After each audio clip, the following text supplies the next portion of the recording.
Welcome to the For the Love of the Game podcast with your hosts, Jefferson Belfort and Brian Hernandez. This is episode 56, I believe. Yes. That's correct. You're right. That's good. All right. How are you doing? Man, I am doing good as of when we're recording this right now on Wednesday the 21st. It is a day before the NBA draft, which means, one, we're going to have a lot of new people into the actual NBA, but two, we, really start going into off season. I'm very excited for all the trades, a lot of rumors going on. This is some of just the more fun time of NBA basketball and seeing what rosters are going to look like next year. I'm very excited. I'm pumped up. Jeff, how are you doing? I feel the same way as you. Very pumped. It really is one of those franchise defining drafts that we're looking at right now, at least for the top half of this draft. There's three names. It's Wimby, it's Brandon Miller, and it's Scoot, right? Scoot Henderson. We could see these three guys be synonymous, and thought of greats at some point, or that's the beauty of the draft is you could look back in a few years and it doesn't go as planned, and you see some flaws, and every prospect has a flaw, right? And Yep. they just got to figure out how are we going to get better from that, right? So always excited, and the off season, like I said at the end of our last episode, is a great time because everyone realistically thinks or believes that their team has a chance this year, this upcoming year. And there's nothing to refute it at that point, right? So, cheers to that. And to a great episode here, Brian. Yeah. Pumped. So, the topics that we're going to be hitting today are first, going over the draft, as we mentioned, actually recapping the finals that just passed. So we're about a week out since that finals has been transpired, but we'll give our recap on that and our feelings about some of the aspects that are going to be present, moving forward. And then also we will be getting into, as I mentioned, the draft, some thoughts on that, and then some potential trades that are also looming over the draft. And then we'll have an end of the season roundup. Brian, are you ready? Yeah, man. Let's do it. Perfect. So as we mentioned, we're about a week out since the end of the NBA Finals. Um, the funny moments with Mike Malone wearing Oh my chains, gosh. talking about we're gonna do it again. Seeing Aaron Gordon just storming the streets and being marked as a man of the people. To Jokic, just wanting to be back home with his horses. This finals has brought a lot of laughs, a lot of uh, tears too, right? To the Miami Heat fans who really went on a valiant fight all the way to this finals, but they met their match in this NBA finals, losing in 5 in a gentleman's sweep to the Denver Nuggets. So first, I would like to say congratulations to those Denver Nuggets. Congratulations also to those Miami Heat, right? That made it all the way that far because no one believed they were about a quarter away from being out Yeah. of the playoffs and the play-in, right? So kudos to them too. But Brian, what are your thoughts about the 2023 NBA Finals?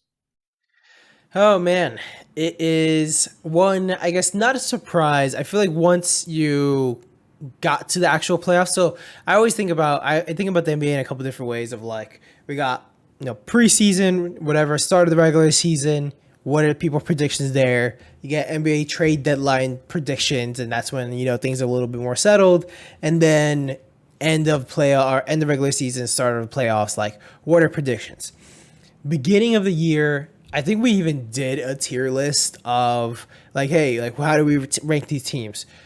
I think we both had Denver. I don't actually remember exactly. Listeners, you can fact check us, but I believe we had them. I don't know necessarily at the top contenders, but we had them at like the next level, like second up.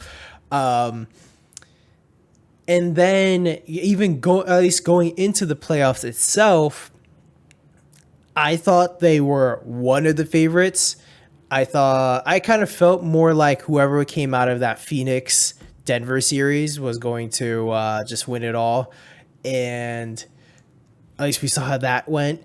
It was interesting. The last time we recorded, the finals were just about to start, and we had Giancarlo on talking about the Heat and everything. I think we both kind of felt though that like I don't know if there's that much that Miami can actually do against Denver, and it kind of proved to be correct. Uh, Man, Jokic, that man is just built different. That man plays the game differently than everybody else. He's 10 steps ahead. It's kind of interesting. I wonder if you've also seen it. It's always like listening to at least some other NBA players in different podcasts and all that. It sounds like a lot of people are always talking about like Denver is actually like their chemistry is so next level because they've pretty much had around like the same core for the last 2-3 years, while a lot of other teams are like getting or always retooling and everything. I'm curious before you even go any further. Like, well, I guess what's your take on all that? Do you think this is like a big chemistry thing, a long time coming? What are your thoughts? I think I think you're alluding to I think it was what Cat. Carl Anthony Yeah. Towns said. I feel like I heard one other Um, person say it too, but I don't know. I don't know how that's ultimately it doesn't matter because like what we if we look at it, we look at the last 5 years. There's been a new champion every year. Um, I think that every year when someone new wins, there's some new reason of why they won. Like right, like and saying so. Then why didn't they win in 2020? Like obviously, like you could say that as well because that core was still there, right? Hmm. I just think that that's a mute conversation to say. It's kind of, and I don't want to go too far into all of the cat conversation that Yeah. he was having, but like him saying that it was impressive to win a play-in game over winning a championship is just It's kind of crazy. been a weird theme mind to me what everyone is thinking about the Nuggets. I don't know if there's something the Nuggets do on the court that turns off players, but I know it's translating over into fans. And honestly, I kudos to anyone that knows who I'm talking about. But there is a YouTuber named Rusty Buckets that spoke about how a lot of teams, or I mean, a lot of NBA Twitter right now just wants to discredit the Nuggets for being boring, for not being an interesting team to watch, simply because there is no narrative to follow with the Nuggets. Yep. Jokic is not the first, like, think about it. Before this final started, the one storyline that we could, like, get into about these two teams, both teams refuted it right away. Where Nikola Jokic is going to say he doesn't even think about that moment, what happened with Morris 2 years ago.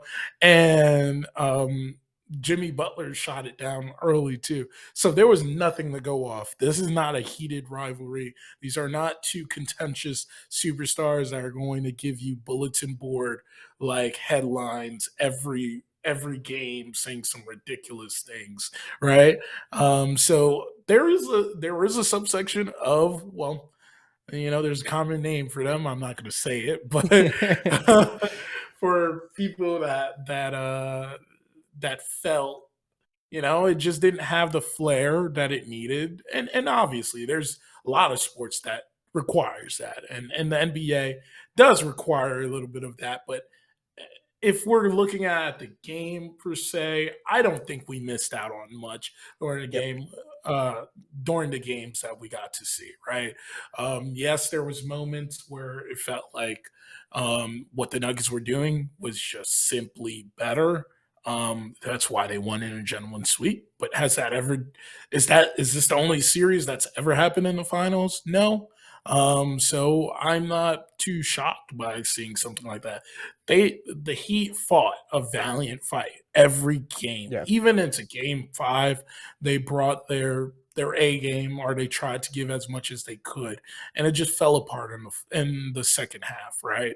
I think they were outscored by like 20 in that third quarter, which wind up being the answer to why they lost that game. It's you go into half with a 10-point lead, and then you wind up seeing your 10-point lead evaporated, and now you're losing by 10 is demoralizing, especially when you're playing on the road. So I think the Heat knew that they had the writing on the wall when the series was coming into that last game. Uh, I have so much respect for Jimmy Butler for giving a valiant fight at even the end of that game. A lot of times we've seen players with horrendous series or horrendous performances just bow out and kind of slick to the bench or just not even give anything at the end of that game. He gave it all till the end, right? Made some crucial mistakes, but he gave it his all towards the end, until the end. So for me, I really do think we got a finals we got to enjoy. We got two teams that really, um, you know, ironically, one is a number one seed, but they both had this sentiment is two teams that no one expected to be in the finals. So you and me, Yeah. we did since we made our tier list, but a lot of people believed it. But kudos to you and me. We did think it. Yeah, it's even I remember last season we were thinking about or yeah, even yeah, last season we were thinking about there was reports talking about like Murray and Michael Porter Jr. potentially coming back for the playoffs, and we're like, man, if those guys come back, this Nuggets team is dangerous, this and that. So like we've always been pretty high on them. It is always interesting about like the narrative of the media doesn't give any love to Denver. I would hope that changes just because of like they're fun. They're fun to watch. I don't understand the narrative of they're boring. Like it doesn't really make sense. If you watch the games, they are very fun to watch. Jokic is a very fun player to watch. When you're getting everybody involved, personally, that's my type of basketball that I would love to watch rather than like one guy scoring 50 points. Like I'd rather see everybody scoring and ball movement and this and that. And it's like, wow, how do you stop that? Like I find that pretty fun. So that part is always a little surprising.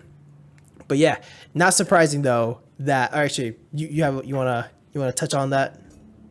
Yeah, piggybacking off of that, Yeah. that was one thing I almost forgot about mentioning. Is the narrative around them being, so to speak, a version of the Spurs is something that just like is kind of mind blowing to me because they play nothing like the Spurs. Yep. If you just want to compare them for their ball movement to be the Spurs, okay, all right, I guess.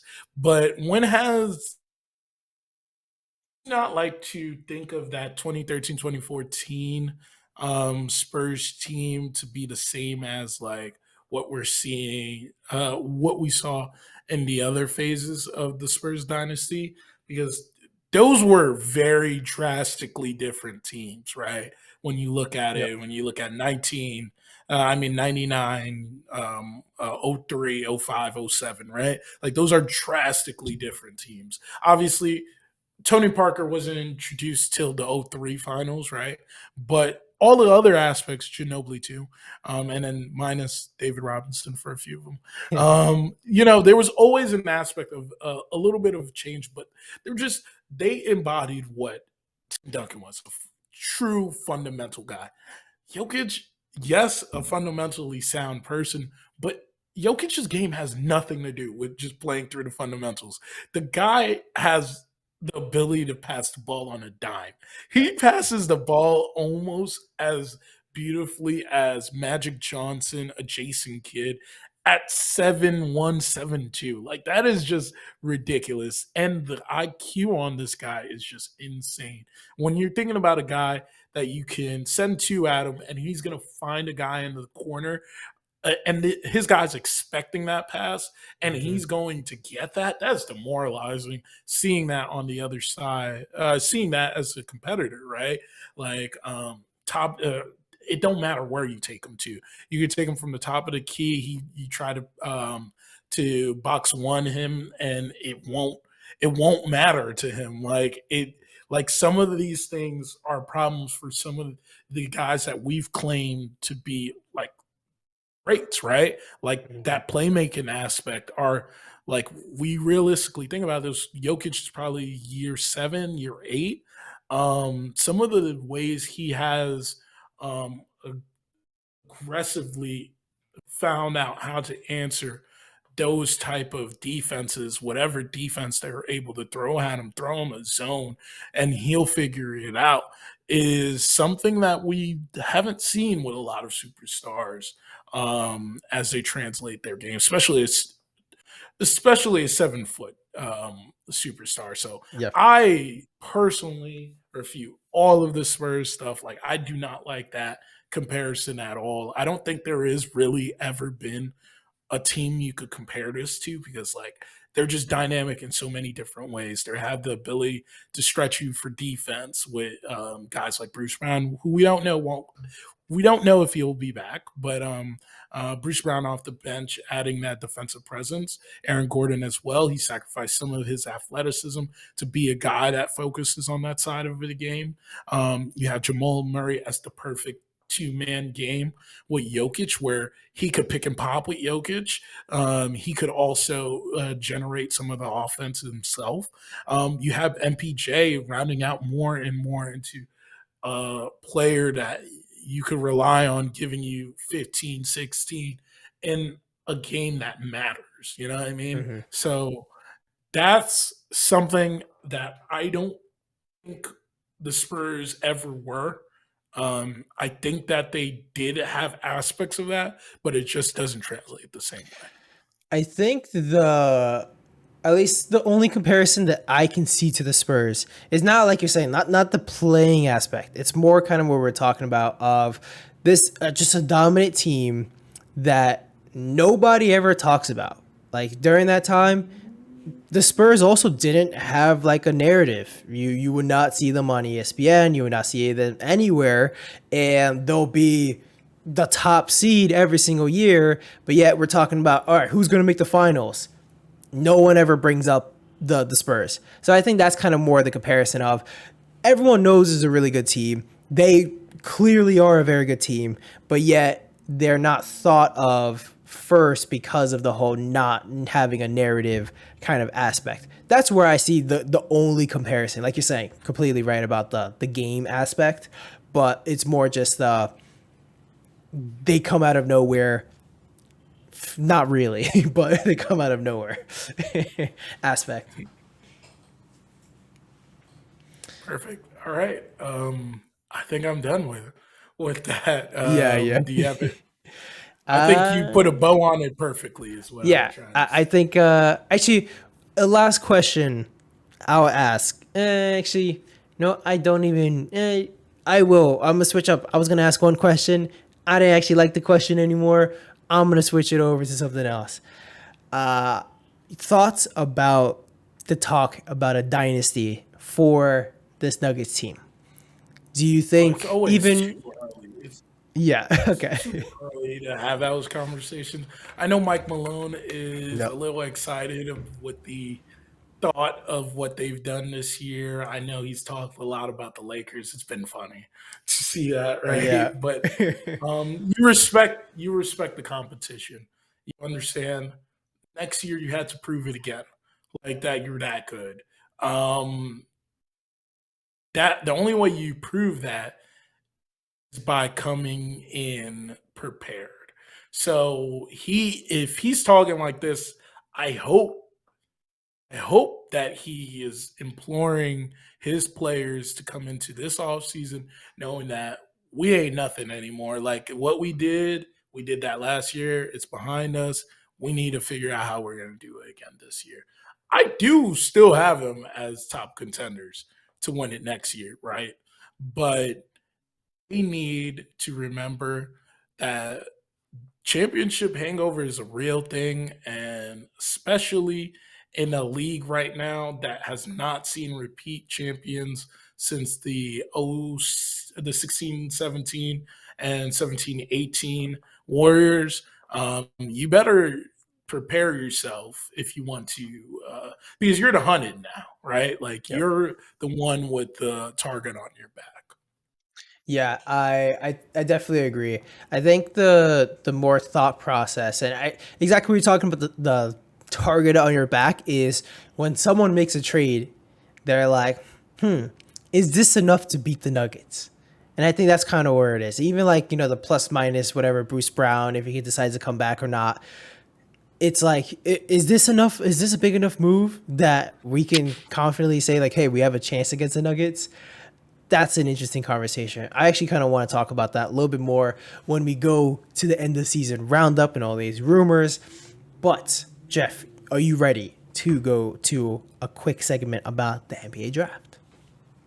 Yes, I would love to go into that. But before we get into Ooh. that, we have to thank our sponsor, right? This episode and all episodes moving forward are sponsored by Lockspread. With the NBA Finals over, you, Ryan, and I have a lot of free time on our hands. Lockspread is going to be our new best friend this offseason to get our daily fantasy picks in. Lockspread will always allow you to take the challenge in multiple sports, not just the NBA, with options in the MLB, soon in the NFL, as we near the start of the NFL season, and the UFC, etc. Whatever player, whatever game is played that night, know that Lockspread will have you covered. Remember, when you log into Lockspread, to use our promo code to take advantage of all the sign up bonuses. If there is a game, it's always a lock with Lockspread. Thank you for listening, and thank you, Lockspread, for the sponsor. Oh man, as always, Jeff, love it. Professional at this. For all of the listeners, again, the code is going to be 4TLOTG for the love of the game, 4TLOTG, and you will get 100% of your first deposit matched up to $200. Links in the description. Sign up for Lockspread. All right, now we ready? Yes, we are. All right, so the Discord around this this 2023 NBA draft, um, it's almost, I don't know if there's ever been a thing that's a more sure thing in life. I'm trying to think of things in life where the sun's always going to rise in the morning. Yeah. You're always going to have to pay taxes, right? True. Um, you're always going to have to. Well, I guess those are some certainties, right? Yeah, yeah. And that last certainty that we know is that Wemby is going to be the number one pick, right? Yep. There's no shot in this world that he won't be that, right? So, with that in mind, um, I think the real conversation is around that second and third pick. Two very interesting teams, two very interesting scenarios on how it could unfold. And like I was saying in the topics when we started, is that these are franchise altering like picks too. But now it's even altering on the sense of like the timeline for your GM, whether or not your GM will be fired, is Yep. going to be decided by these two picks, right? Um, and when we look back on it in hindsight in 5 years, someone's going to be a winner here, right? Hmm. The Spurs already won the draft, quote unquote, but like is just like 1984.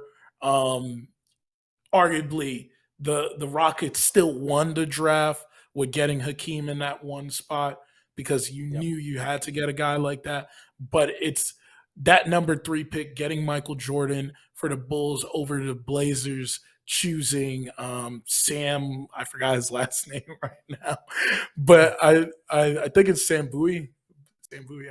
I'm sorry if I butchered that, No, you but gotta look this up. I don't want to say the wrong thing either. but but yeah, like knowing that if you make that wrong decision here, it really will be something that we look back as fans and just say, you know what, you made a mistake and now that's your job. So fine.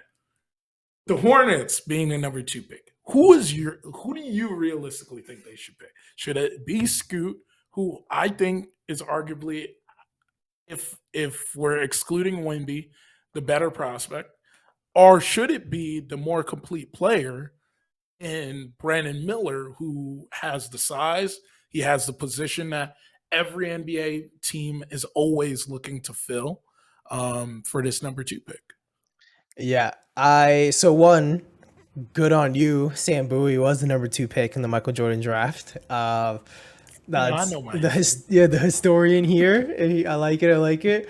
But to answer your question on the Hornets, so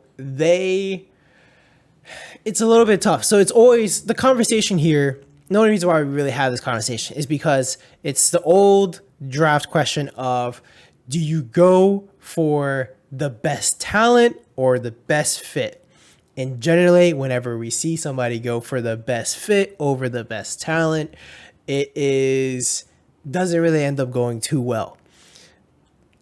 In this one, it's a little bit hard to say. So it's always interesting because Scoot Henderson was always seen as to be the number 2 guy in this draft, and until the tournament, Scoot Henderson came up.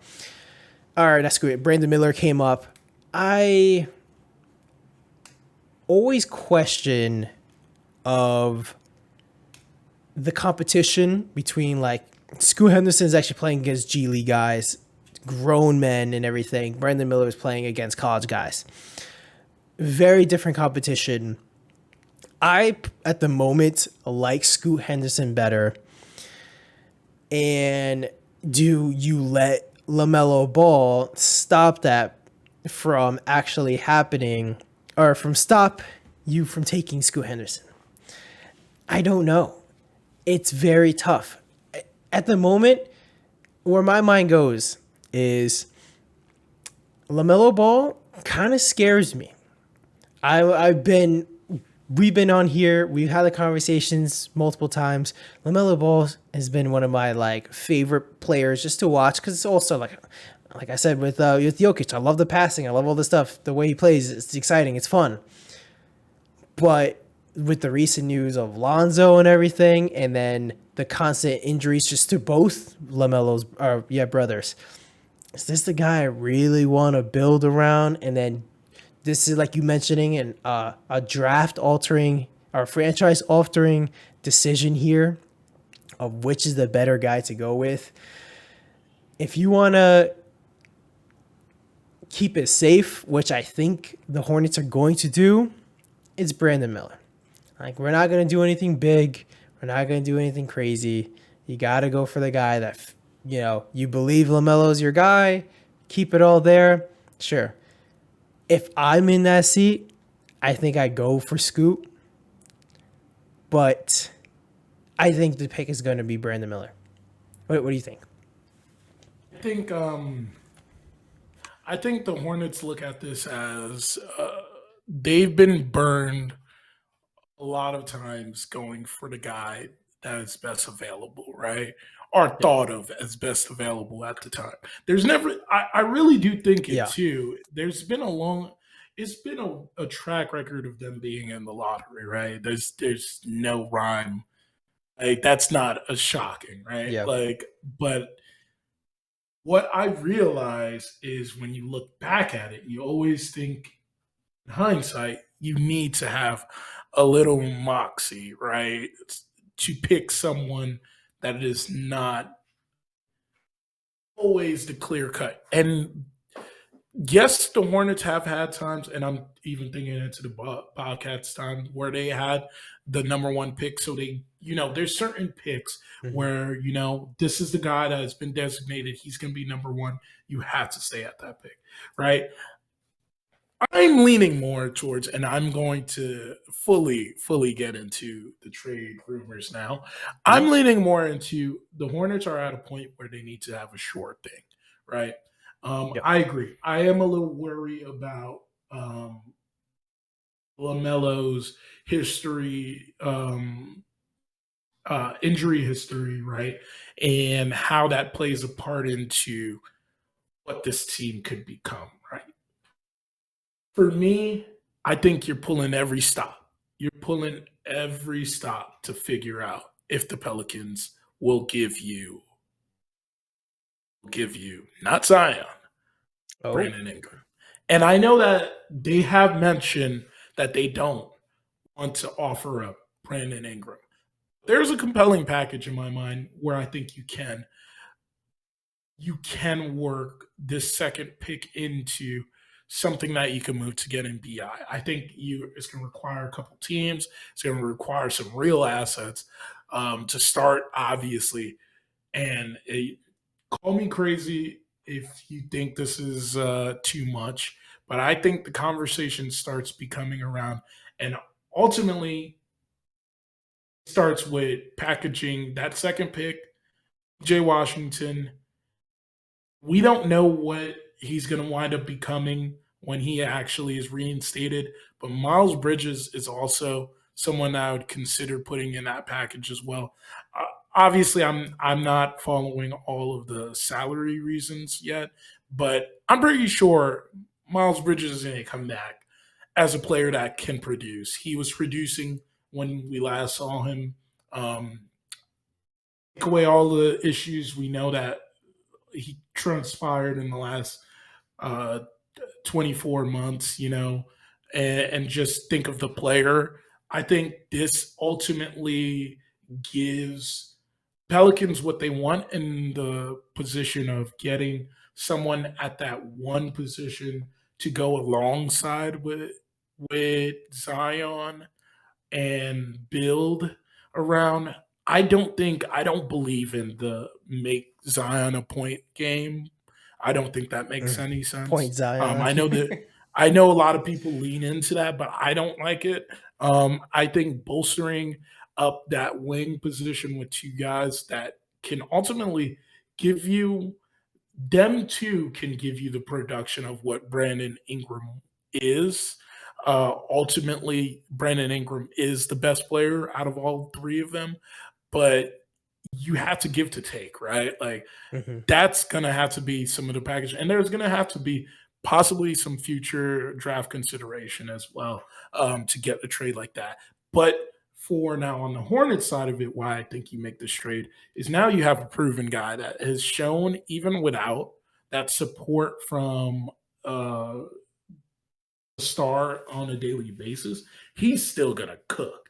Like Yep. Bi is always gonna cook. So Bi now with Lamelo, who is going to find him in his right spots, you look to bolster because I believe they have more picks in the later.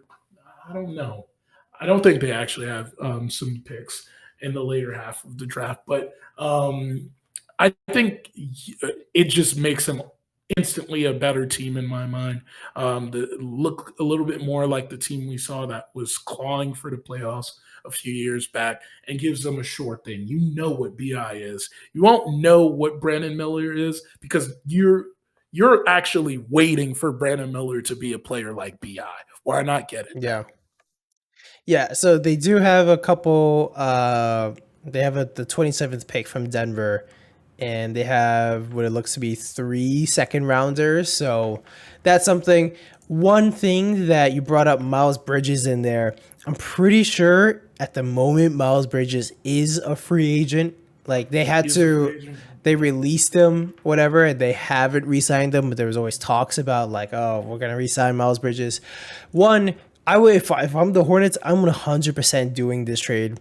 like you mentioned, you always go for the sure thing, no matter what. Like, I think, especially when you're looking at the draft, when you're looking at people, I personally hate being like, look at the potential of this person. No, what does this person have right now? Like, what are the skill set that this person can give me right now? And so, if you get someone that's already proven, like Brandon Ingram, 10, and he's only 25, about to turn 26 in September, I am a 1000% going for that every single time.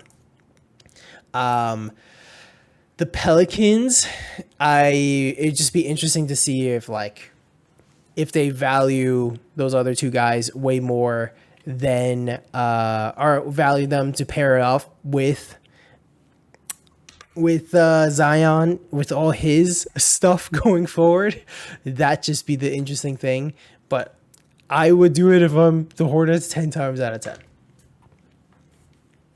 Yeah, I think ultimately the side that will say no would be the Pelicans. Yeah. Uh, but I think that, like I said, I do think they are a team that uniquely presents an opportunity for the Pelicans to pull more assets, which they have a bevy of depth. Yeah. We weren't too far removed a couple months ago. Me personally, saying that I saw them as like a surprise to make a run at the Yeah. West, right?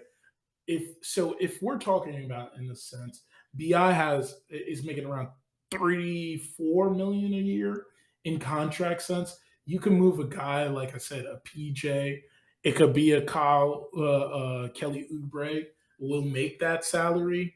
As you mentioned, Bridges is unrestricted free agent, so it would require him to be signed. But I think that that's a bargain right now, right? Like even Mm-hmm.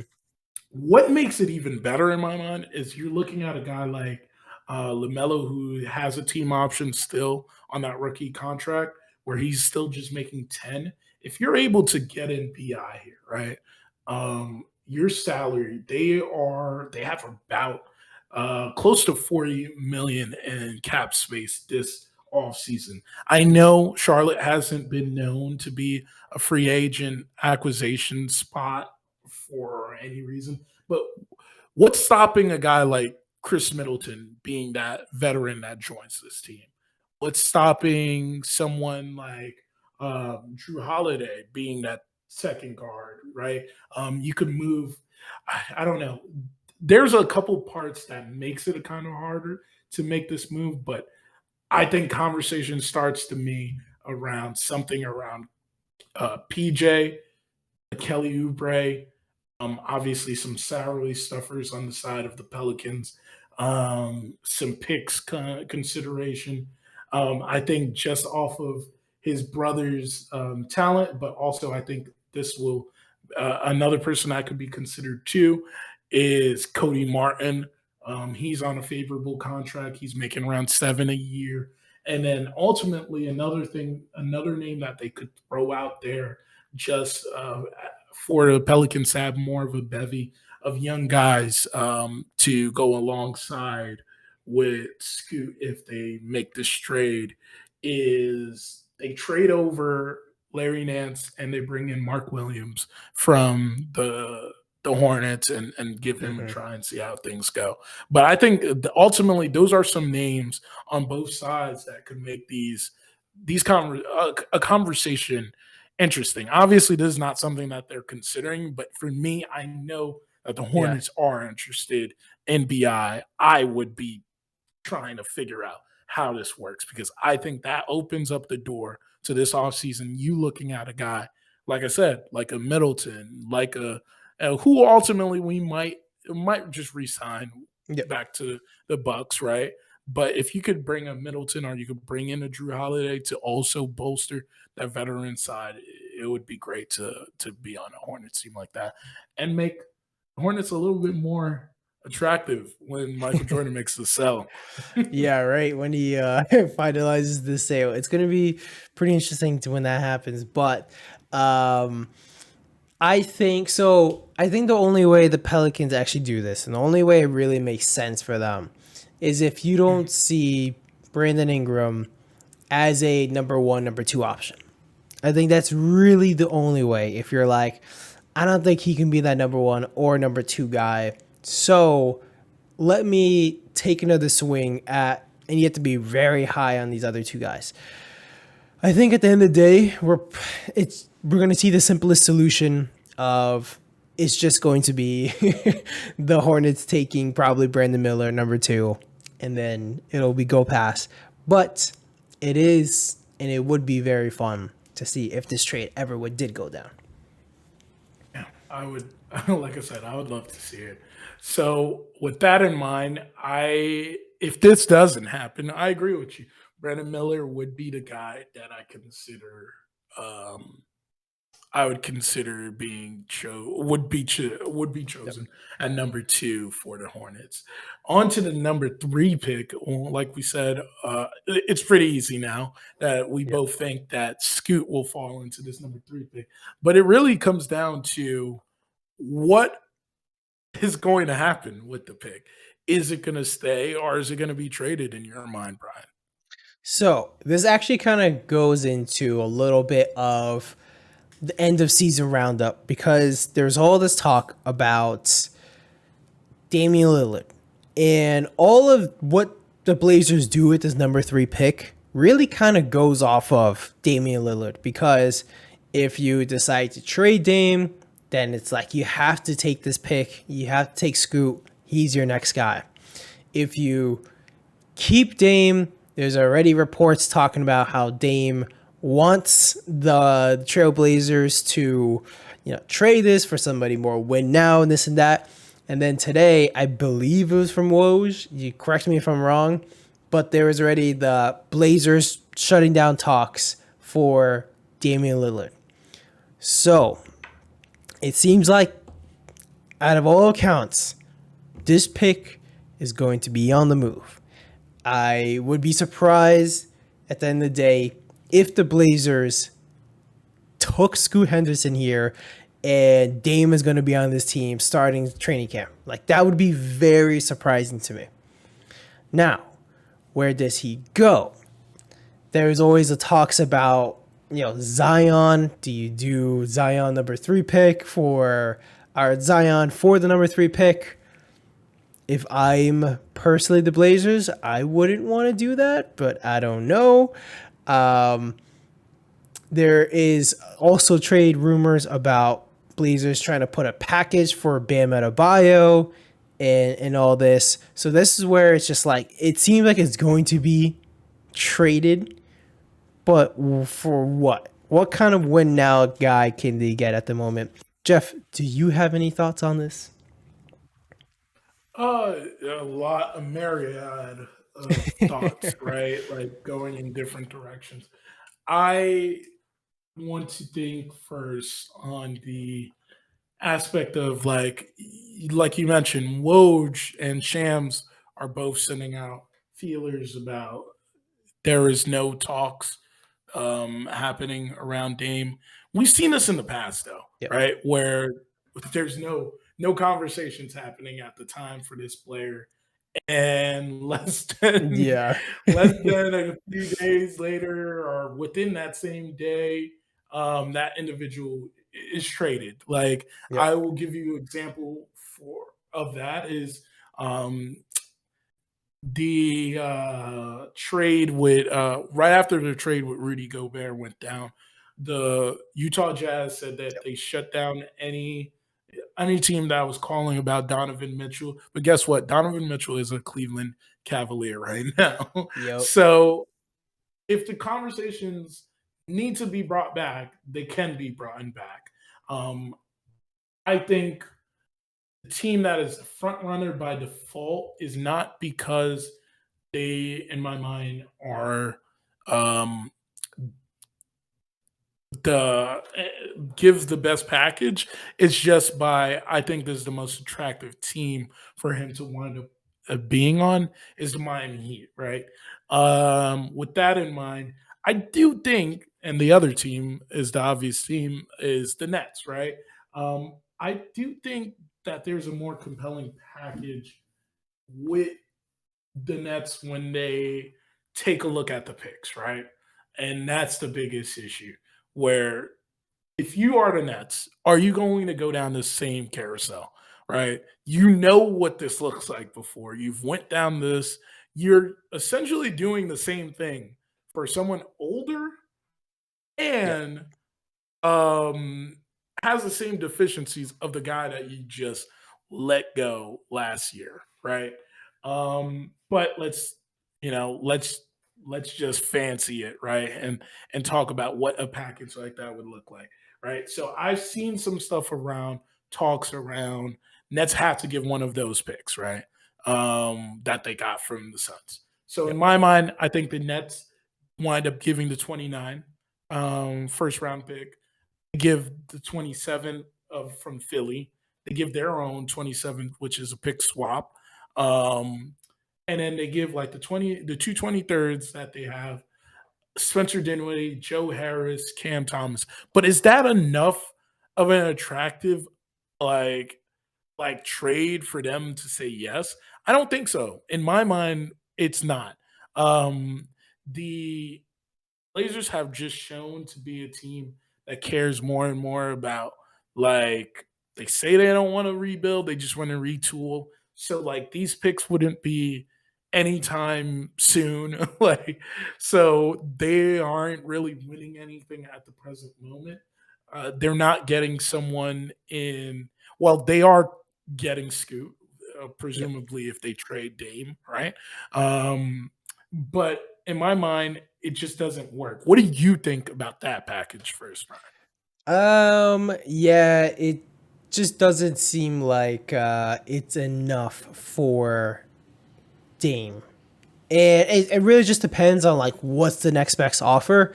I'd imagine, like you're saying, just that I'd imagine there's other teams that would think like, oh, we can get Damian Lillard. Let's put a better package in front. If that's like the package that Portland would actually be even open to taking. What was it, a bunch of late first rounds and a couple other guys. Like to me, it's probably not enough. But if there's any time you got to trade Dame, like you mentioned, the guy's getting up there in age, it has to be like now. Like this is the time to make that trade. It's just, do they want to? Which all accounts so far have always just kind of been shooting to more of no. Um, and it's just like, I don't know. It never feels like they actually want to do a rebuild. And that's the biggest problem. And of course, I think most franchises never want to do a rebuild until they actually do it. But that's the problem. So now my thing is like if the Blazers are the team that we think they are, right? We're honoring if Dame winds up saying, I want to leave. And it's only those two teams. And you're only going to work with those two teams, right? Is the Miami Heat package any better, right? Like, so No, if I'm I agree. thinking about it, like who are the players that they're going to give? They're going to give Tyler Hero, they're going to give Duncan Robinson. Uh, Not a lot of people notice this, but the Heat don't really have the best outlook for draft capital this next Yep. couple of years.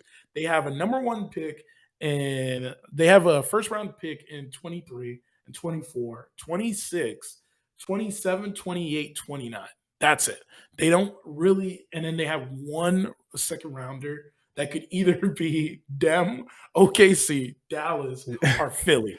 Like Yeah. there's not a lot of draft capital to work with. So in that case, like I said, the Nets may have a lot more tools to utilize, to look into, to shake it around a little bit. But maybe someone has to be rerouted, right? If Miami is going to be the number one contender in this. In Yep. my mind, I think there's a way you do get something a little bit closer, right? In adding another team potentially into this. Cavaliers already went for it in my mind this year, right? Mm-hmm. They brought in some guys to make their team very interesting. In 2020, they made it really interesting to get their names on that James Harden trade and get a guy in to get a guy in I'm so sorry. I'm slipping up on his name. Jared Allen. They get a guy like Jared Allen, right? Yep. I think personally, if I'm being honest, there's a way where you could get a Tyler Hero off of this conversation, right? And try to reroute some of maybe their draft considerations. And these are all far fetches, right? These are Hmm. things that I'm just thinking about. How do you make the conversation a little bit more interesting for all parties, right? Cavaliers have their first. They have some first in 2026. You have Miami move some of their picks, right? Um, uh, as well over to the Blazers. The Blazers not only they stock up on picks where I believe right now they do have a good chunk of draft capital, Hmm. right? But if you're going to go with Scoot, you are completely understanding that we are building for the future at this point now. So you get a few more picks from the Cavs. The Cavs wind up giving in this trade someone. This is where I don't know who wants to pick up this guy or who should get this guy, but I think personally, pair up a Karis LeVert with the Blazers with Scoot as a guy that is going into free agency. You do sign a trade. Obviously, this cannot be like a tomorrow thing, and Hmm. we're recording one day before the draft, so it would have to be like 30 days from now before after the draft when these players are drafted to make a trade like this. But get a Karis LeVert over to the Blazers and turn that capital over for you now instead of having Karis LeVert be that six man in the situation. You got a taller guy. Like that's the tallest guy on their Yeah. like wing situation that they have. I don't believe in Isaac Okora as much. He's still young, but I think that shores up that three spot. They have Donovan Mitchell at the two. You have Darius Garland at the one. I think that that's a really competitive team for the Cavs to come out with Tyler Hero being added to that. Tyler Hero, you could even speak in a way where I don't know, maybe they don't want to the Blazers don't want to miss out on Tyler Hero. They get Tyler Hero, and you just flip it over to it being Duncan Robinson turned over, and then you change the names a little bit around here. Maybe a guy like we just talked about, Isaac Okora, and then some other salary fillers to help make that trade for Duncan Robinson instead. But I think personally, I would like a Tyler Hero on the Cavs situation where that makes all three teams a little bit better in their situation. New three for Cavs, new number one franchise piece for the Hornet for the Heat for the next upcoming years, and then Blazers finally get that draft capital to build around a guy like Scoot and truly embrace like we're getting going into this rebuild and we're going to build something that probably is better than what we had with Dame. I know that's a stretch, but that's how I see it. Something like this could work. It's see, that's in this trade, and at least from my point of view, I'm saying the Heat win because they get their guy in Damian Lillard. The Cavs win because you flip Karis LeVert and some picks to Tyler Hero, which is a big improvement. And the Portland Trailblazers essentially get what Karis, who's kind of like, I feel like a lot of people have just kind of been trying to get rid of Karis recently. He's about to turn 29, so like to me that's not the craziest asset. And whatever first round picks that, like you mentioned, Cavs traded a lot of first round picks when they got Donovan Mitchell, so there's not a ton there. And then, as you mentioned, with just Miami doesn't have a lot of just great assets even going forward. So It to me, what it feels like, and this is probably why I can actually see now that we're going through this. It's like I can see why Portland just rather build around Dame, because at the moment it feels like Dame is getting so devalued because you already have the number 3 pick. Like, since you have the number 3 pick, you're like, oh, I'm getting Scoot Henderson. So whatever trade I get, I got Scoot Henderson. But at the end of the day, you have Scoot Henderson and Dame. So like whatever trade they make, I'd imagine they want to get, as you see in any trade for any star, I want 1 or 2 really good young players and a bunch of draft capital. Karis LeVert, not necessarily a super young guy, and then some weak draft capital, more in my opinion. I guess also maybe it's not weak. Maybe it is actually pretty good. Maybe it is what they were looking for. I feel like, especially after the Donovan Mitchell summer and all this other stuff, it feels like, and especially like the amount of second round picks that just went flying and everything during what was it, the last trade deadline. It feels like assets are very valued very differently, and it's very wild, and it's hard to really understand like what a guy is even worth draft capital wise. So yeah, long way to say I can see why Portland's just like, you know what, screw it, like let's just build around Dame. We don't really have that great this, unless we're getting a better trade elsewhere on a non Dame wanting to go to team, a Dame destination team. There's really not going to be that much, and that's what makes it Well, really tough. this is where like it's a little bit of like you got to think hindsight, right? When you're making these type of picks, I'm sure when the Rockets made that trade with the Nets, I don't think they even thought that in a few years this would be over, Yeah, right? of course. There's a very very good chance that there's a lot of thought, or there was a lot of thought the last couple years, right? Or as this season began, that the Cavs are a team for the future. But that could very well not be the case. Yep. As much as we're looking at a guy that is aging in Dame Lillard and Jimmy Butler, a lot of salary tied to guys that realistically uh, even though they made a run for the championship, like the guys that they tied up money with for over $20 million is kind of egregious, right? You're looking at Kyle Oh yeah, Lowry, you're looking at Bam Adebayo, you're looking at Jimmy Butler, you're looking at Hero, and then you have Duncan Robinson at the cusp of that, right? And then everybody else is either salary filler. You have Victor Oladipo that has mid-level like 9 million $9 million contract, right? So and he has a player option. So like they don't have really a team for the future either. So what you get in it's more of a patient play, right? Like if you wind up deciding to do this. I'm never going to be someone that believes like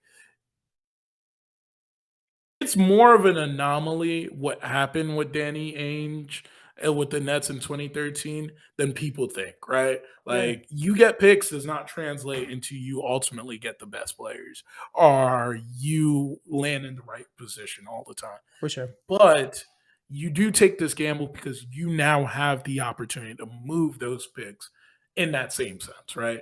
Like these, a team we just talked about in the Nets in that perspective is the Nets have in 2027, 2029 picks from the Suns, from the Mavs, from the Sixers. We do not know what any of those picks are going to be. We don't know what they're going to look like. We don't know if those guys that they even picked those years are going to pan out.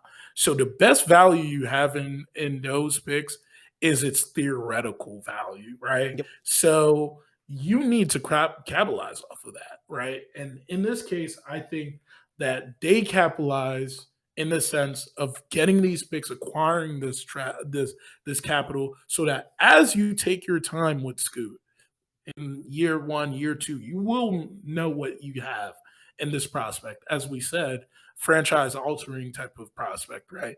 You now have, which I believe they have not ever had since when they had Dame Lillard, the ability now to add these assets if done right with some of the talent that they have on their team to potentially move off of certain players, right? Share one of those picks with Afrini Simons.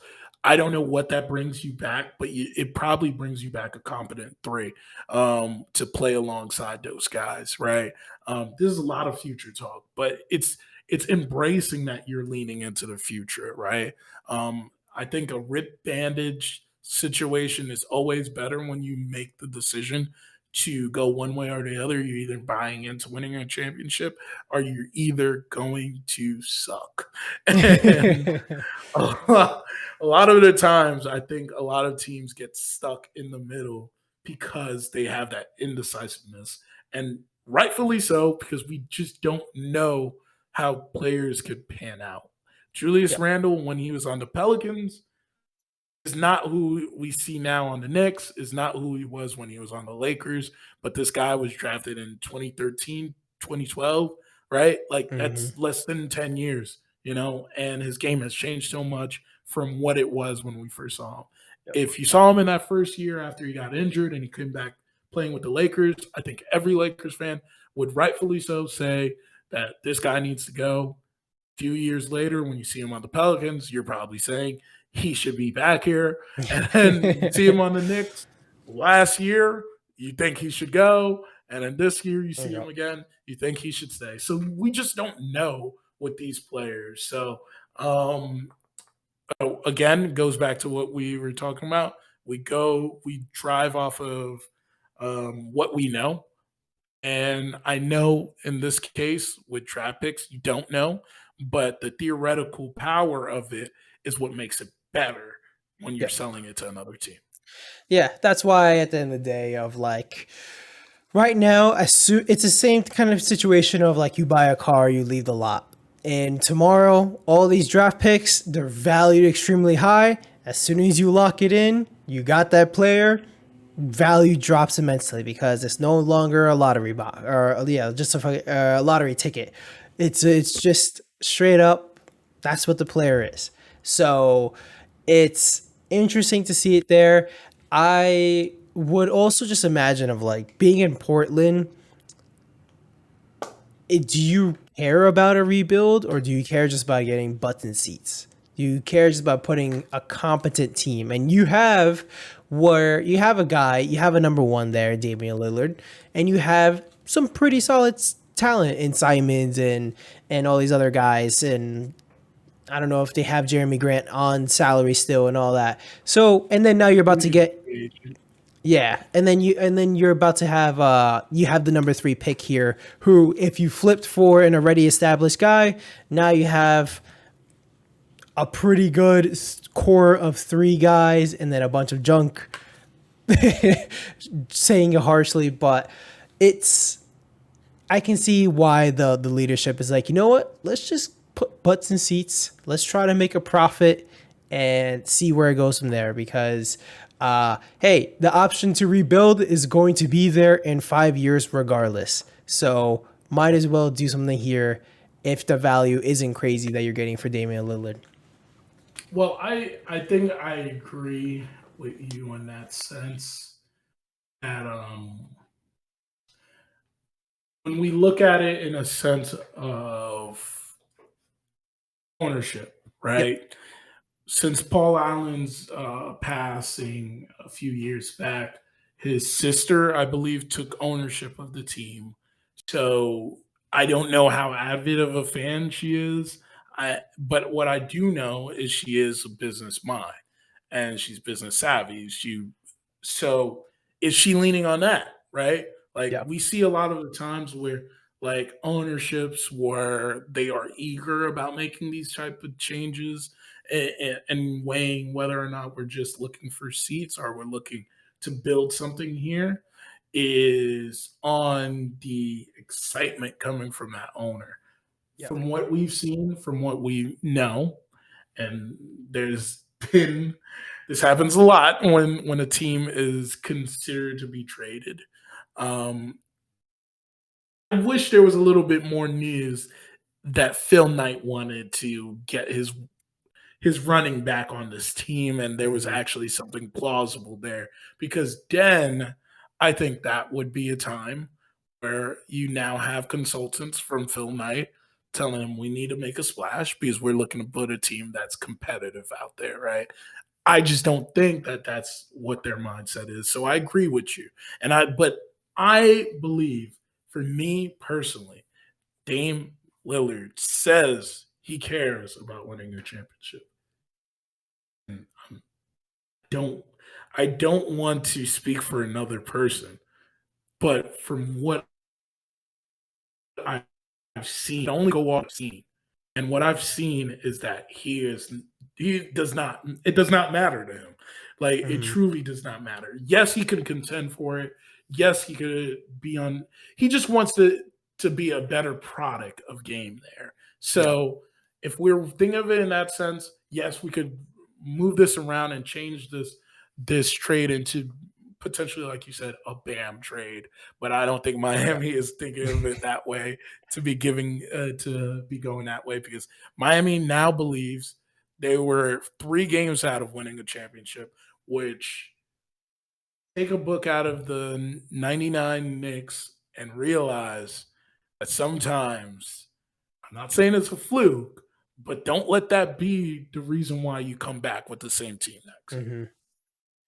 No, you're definitely right. I think so. This kind of ties in a little bit to. So you talked about like Dame is not a super serious guy, and or not super serious, but like you know, so he says he wants to win a championship, but sometimes his actions say it a little differently. It kind of feels kind of similar to a Bradley Beal situation, where if we're moving on to more of our end of season roundup, one of the topics I had was about the Bradley Beal trade to the Suns. Bradley Beal actually kind of had his cake and was able to eat it too, of being able to sign his giant contract, get his no trade clause and everything.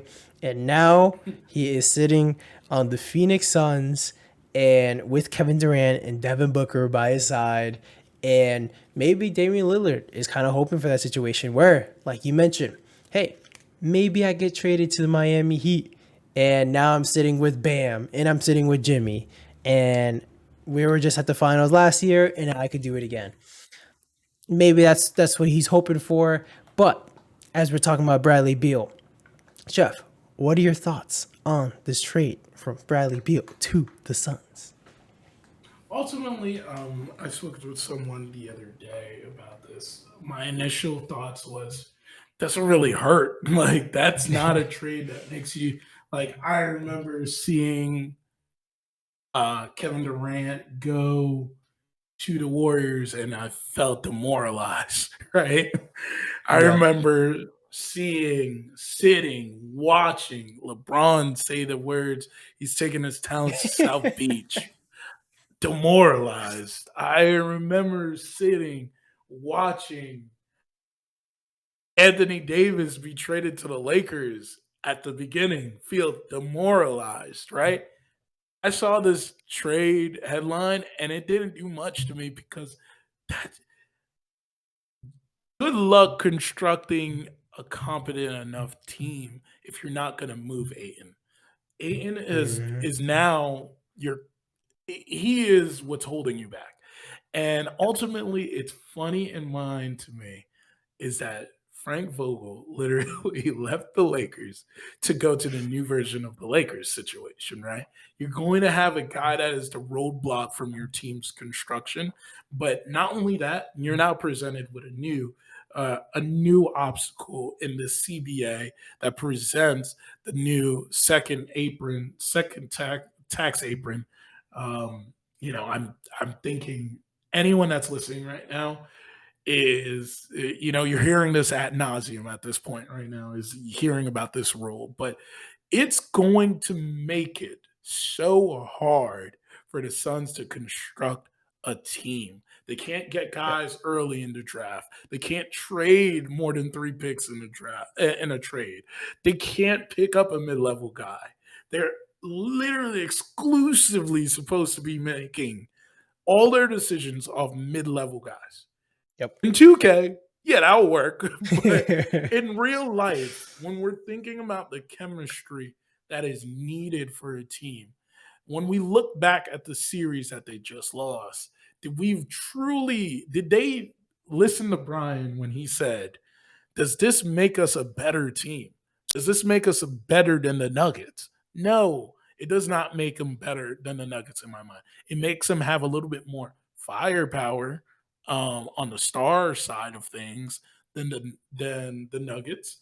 But I don't even know what to say about this team yet because it's not constructed. There's nothing Yep. constructed. They have Isaiah Todd, I believe, is coming back from the Wizards as well in this trade.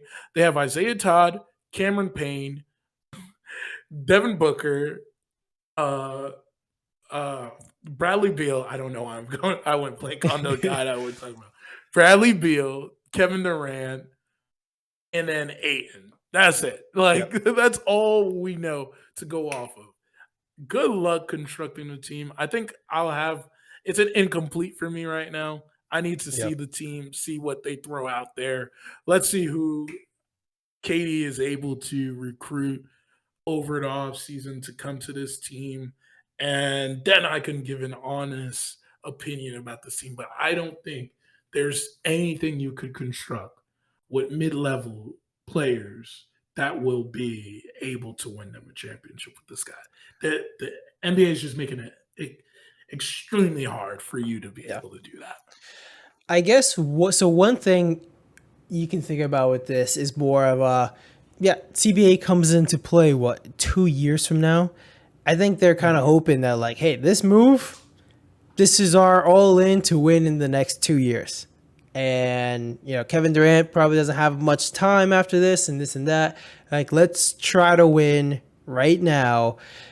I actually don't hate it. I kind of like it. It's not the craziest move that you could have done, but they also didn't really trade away that much. What I like about it is Bradley Beal as a number one option, as he's been the last couple years. Not that guy. He is not that guy. I have not been impressed by Bradley Beal, this and that. But Bradley Beal as your third option, especially when people are double teaming Devin Booker, especially when people are double teaming Kevin Durant, I kind of like that. I kind of like Bradley Beal being like, I don't know if it's a crazy comparison, but if you think about like Aaron Gordon, when Aaron Gordon was like your number one, number two option in Orlando, when Vooch was there as well, and it was just like, this guy is not that guy, but now you sit on behind another star, and now this guy is able to tweak up his game, and now he's an elite role player, for lack of a better term, but like that guy is super impactful for you. I kind of like that for Bradley Beal. But like you were mentioning, is it going to really impact him crazily? It'll be hard to say. I'm interested to see how the team looks and who's going to be their point guard without Chris Paul and who will replace that. Is that campaign? Your bench is buns. But I just don't know. It's too early to say, but I really don't hate the move. I think at the end of the day, they are better than what they were last year with Bradley Beal. And that's also barring that everyone actually stays healthy. We know Kevin Durant has his health concerns. Bradley Beal's been injured his last couple years. It's a little scary. It's a very high risk move and a middle risk reward.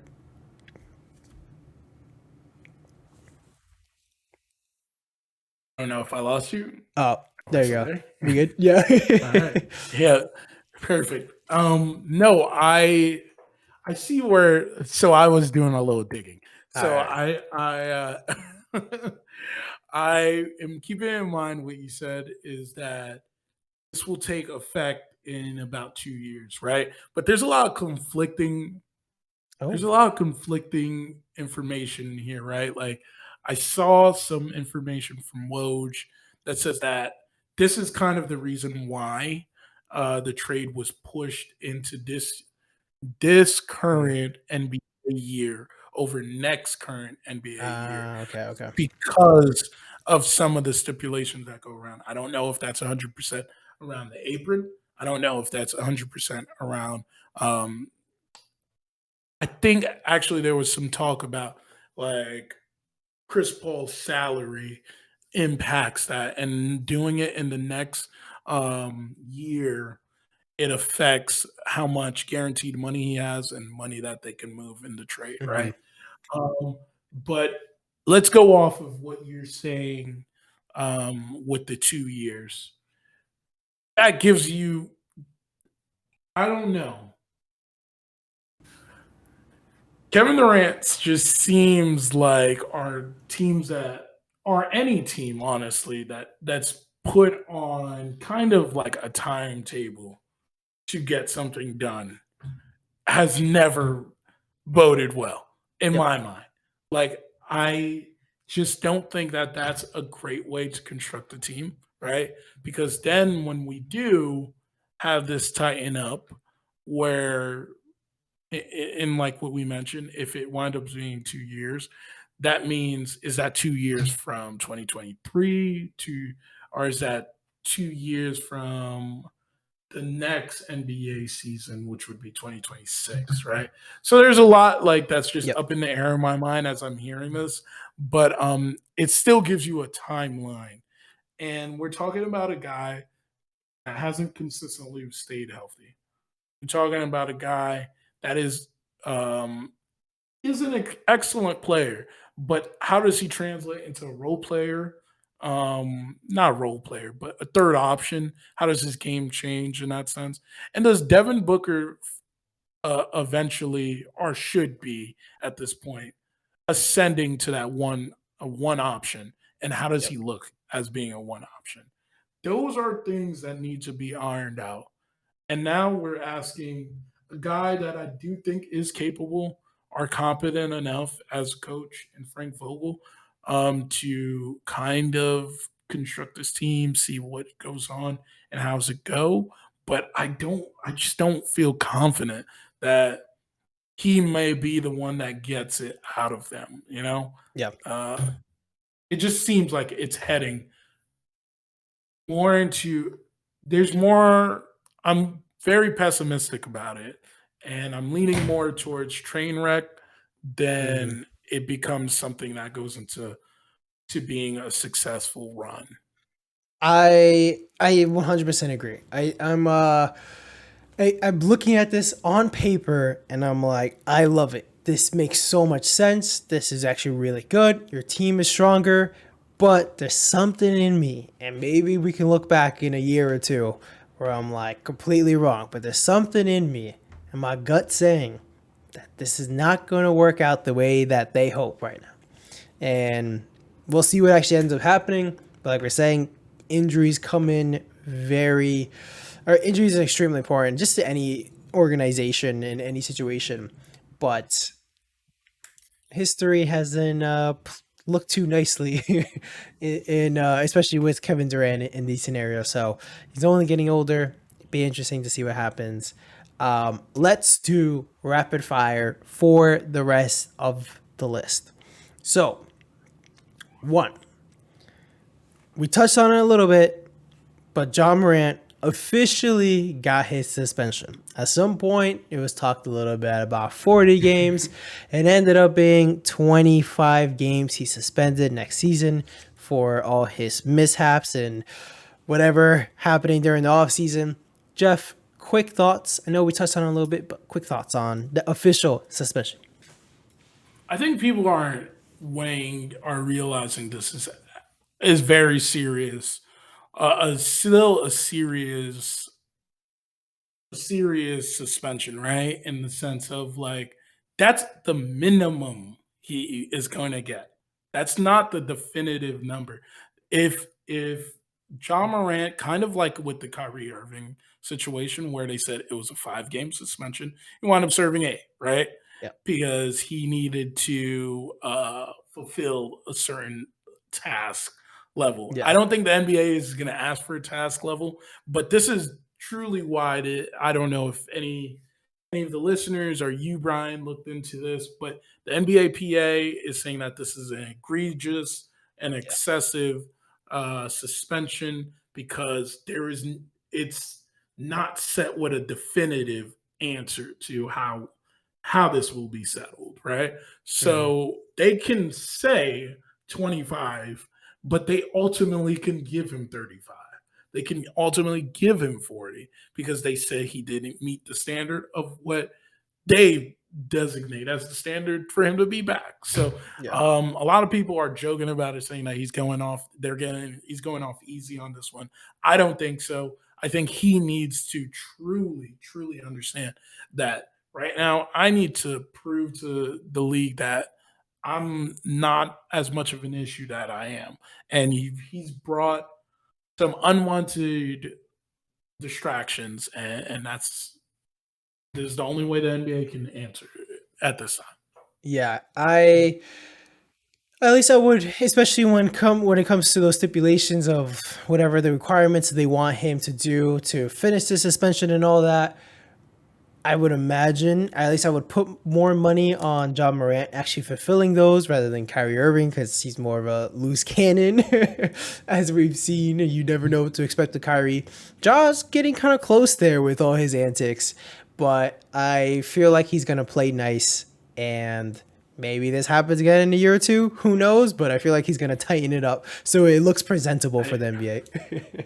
I don't know what to believe anymore Yeah. with him. He's starting to get there, like you said, with a Mhm. Kyrie, because to do it in less than a month, 2 months after you literally, he had a sit down interview, man. Like Yeah. he had a sit down interview proclaiming he would never do something like this. To Yeah. just drop a similar statement, do the same thing. Not only that, Brian, there's a level of him not even showing remorse for it Yeah. by providing a video of him with the gun as it being just a lighter, so he's saying it's a toy. Hmm. So there's no sense of like remorse there. So I don't know if he will actually follow what he needs Yeah. to follow to get to that. But maybe the time off gives him that mindset to do Yeah. it. Well said. On to the next. So, really quickly, we actually touched on a little bit of Bradley Beal. Bradley Beal was actually traded for Chris Paul. Wanted to get your take real quick. Chris Paul, seeming like he's going to get maybe bought out from the Wizards in that trade. Where do you think Chris Paul goes next? It should go next. Um, I wanted him. I thought it would make sense for him to go to the Lakers, but it seems like betting favorite is for him to go to Clippers. They're trying to reunite him. That is why this trade has not been finalized. Um, Beyond just that, he has ties to that organization. So I think that it makes sense for him to do Clippers. Now, if these talks about like PG, I mean, this might be Mm-hmm. one of the things that you talk about. But if PG is not there, I don't know why they would bring him in there. Just try to get him to the Lakers. Yeah. I actually completely actually forgot Paul George from my list. So we could talk about Paul George right now. There's a little bit of talks about, Clippers actually taking calls for Paul George.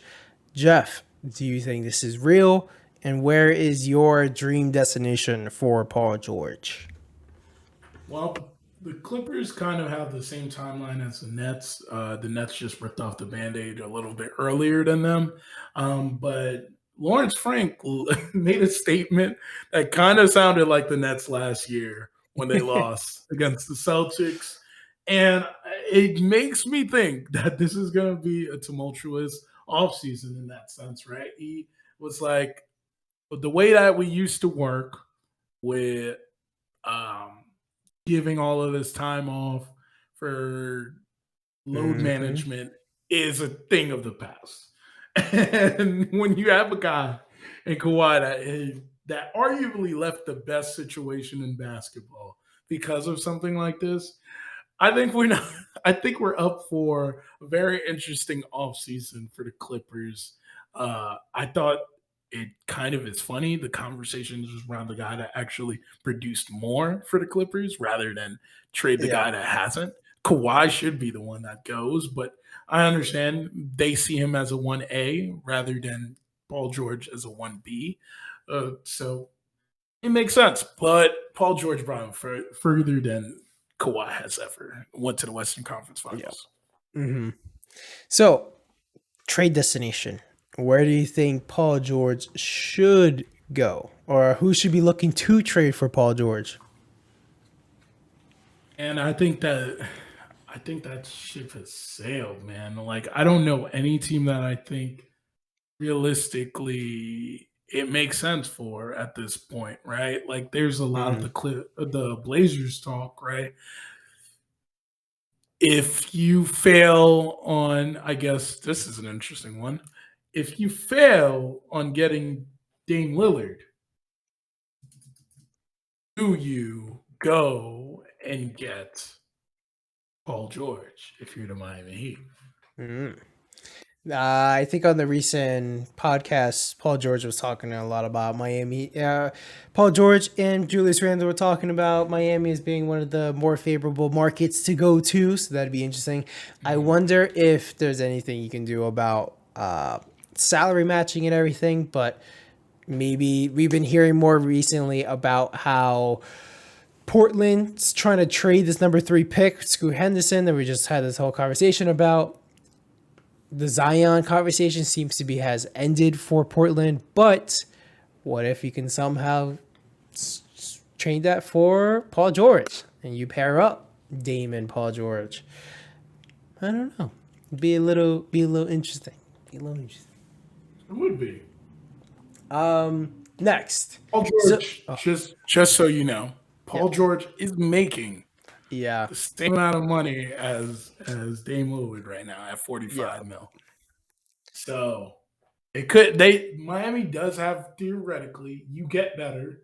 Mm-hmm.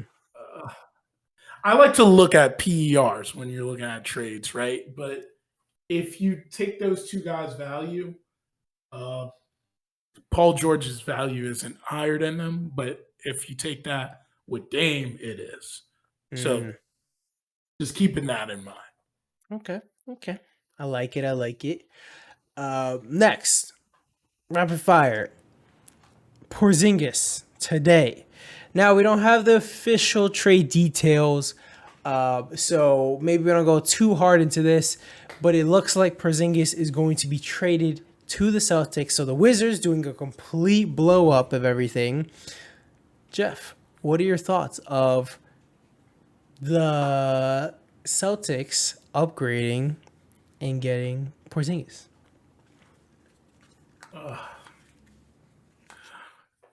I don't think they. I still don't think they win the championship. I don't know, man. There's always gonna be like fraud written on them for me. Yeah. Like it's gonna happen though. It's gonna happen at some point. They're going to eventually stop stepping on their own toes. But I think it was a good trade for them to move off of. I just don't know why. Was it Malcolm Brogdon was the one that won That's what 6 games? it. That yeah, So well, Brogdon won, and he's included in the trade as of now. So that also kind of changes what I was saying about the Chris Paul thing, right? Because why would you bring in Chris Paul if you have Malcolm Brogdon to be the point? Mm-hmm. Whatever. Um, but I think that it's a win for the Celtics. It's a win. It's a perfect Yep. situation to add a guy like Porzingis. Now they have a two-headed beast in like the offense defense side of thing. Robert Williams for that defensive presence when you need it. Uh, Porzingis for that offensive game. He could fit in. You could mix and match now with Al Horford as he ages up, right? Al Horford, Robert Williams, and Porzingis. If Porzingis could stay healthy, could bode in being a very good pickup for them and helping them throughout the years. I'm not going to say anything during the season because the Celtics are a great regular season team. Yep. We need to see what does it wind up being for them in the next postseason and how he fits in. So I'm not going to obsess about it. I'm not going to go like, oh, they won the trade when they're playing well in the regular season. We have to see what they do in the postseason with that pickup. As for the other teams, Wizards are doing exactly what I'm saying the Blazers should be doing. They completely understand what a rebuild requires. It's not acquiring other talent at that point. It is, if we're being honest, the Blazers are in a better position rebuilding if they pulled the plug right now than the Wizards. But the Wizards understand it's going to require kind of selling everything you got. It's a fire sell, get as much as you can. But sadly, they're not getting as much as they can Yeah. because they're getting no value in these trades. Marcus Morris and a 30th pick. Come on, man! Like that upset me when I saw that. Is Yep. that's all it took to get Porzingis? And I've been talking for a couple of years. This is a little personal on my side of like why I thought the Nets could put a package together to get Porzingis, and you see Marcus Morris and a 30th pick got it done is kind of crazy in my mind. Yeah, it's pretty crazy. It's so there's all the talk with the new CBA, as we keep bringing up a million times, of like expiring contracts are actually going to be pretty exciting and everything. And cap space as of right now is kind of like a fallacy or not even a thing. Now it's actually like cap space is going to be kind of important for all these things. Yeah, it's weird. Even the value that they got for Bradley Beal wasn't as high as people expected. Now the value for Porzingis wasn't as high as people expected, even though whoever signs Porzingis is going, or the Celtics are going to have to pay Porzingis the big bucks.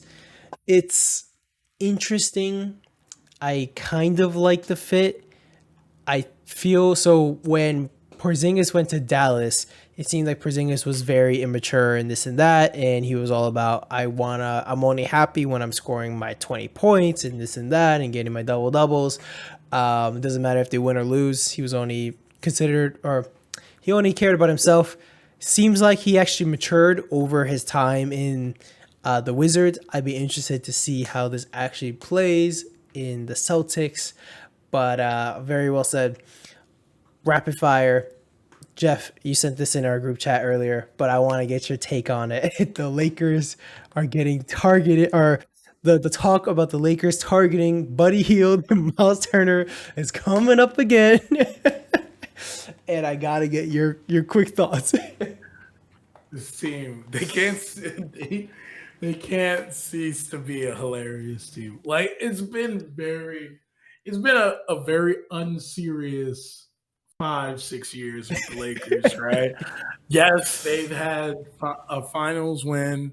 Yes, they made a run this year, but like it's like things like this that just brings them back down to earth. Why do you think that 17th pick and two guys that arguably had no PT on your team is going Hmm. to turn into those two guys? I I will say this: it's more convincing now than a Westbrook trade, and I will say as well, it's more convincing after what we saw the Lakers do the deadline Yeah, with acquiring players, with players that were doing absolutely nothing, Brian. Absolutely nothing. They yeah, turned guys that into productive players. So if it happens, it winds up happening. I'm going to be shocked. Am I going to be shocked? No, because I just saw it this trade deadline that it's they true. did that.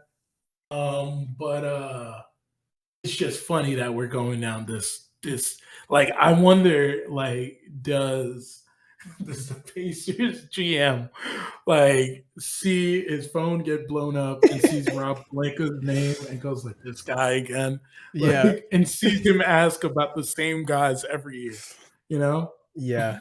It's interesting as to last year when the Lakers didn't pull the trigger on these two guys. that they actually performed really well in the season. And so I'd imagine their trade value is even higher than what it was last season. So if they're coming back with the same offer, I wonder if there's anything there. Um, yeah, always interesting. Let's be honest, bro. If Halliburton doesn't get injured, they might be one of the teams in contention for a Yeah, play-in spot. for sure. Yeah, no, they were Halliburton really kind of transformed their team, and Miles Turner was staying pretty healthy this season, and they were nice. They were a good competitive team, all when everyone's healthy. Let's go on. I have two more debating. We kind of touched on one, but want to ask, or there is the talk about the Knicks looking into Zach LaVine again and asking about him. There's a little bit of talks about it happening during, I believe, last trade deadline. Bulls, the talk is that they want 1 to 2 young players and some draft picks and some salary fillers and this and that. Jeff, quick thoughts. Is this a good trade? Is this a meh? What do you think? I think that that was a bat signal to the Knicks to get this done, right? Literally what they say is exactly what the Knicks could offer is a young player. I'm thinking of RJ Barrett. When they say a salary filler, I'm thinking Evan Fournier. Evan Fournier playing Yeah. with a guy in Vucevic that he played with in his career, Hmm. right? Um, you're also thinking about 1 to 2 picks, right?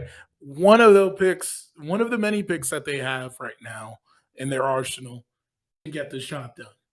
I, it seems like they're a little sour on the idea of bringing back Levine and bringing back DeRozan, and it seems like they've made their choice on who is the untouchable. So, with that in mind, I'm not saying they're selling low, but I'm saying that maybe you give change of scenery to RJ Barrett where he wins in that sense. Like maybe, we always say this. New York's not for everyone, right? And we just don't know. Maybe in a new scenery, RJ Barrett plays a little bit better, plays under the wing of DeMar DeRozan, where I feel like a lot of the time when you see DeMar DeRozan and you see Levine, it's a little bit more of eye to eye rather than looking up to. Yeah. So RJ Barrett going there and looking up to DeMar DeRozan, he might get some more learning from a vet like that in that situation. So I think that the Bulls could convince themselves that this is a player that we could grow with and we could teach him to be a better player, right?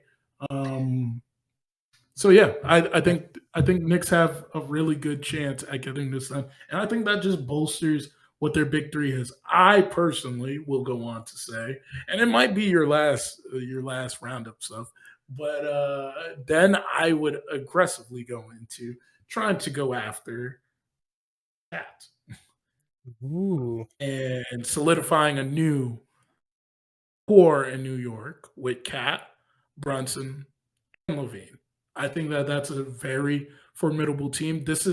We are talking about life in the NBA now as we're going to get closer to a post LeBron era, right? So with LeBron phasing out, we have a lot of stars getting a lot older. KD is getting older. Steph's getting older. These guys are the guys that are entering their prime. Brunson already looks like a great guy. Levine, if tooled right, is a star in my mind.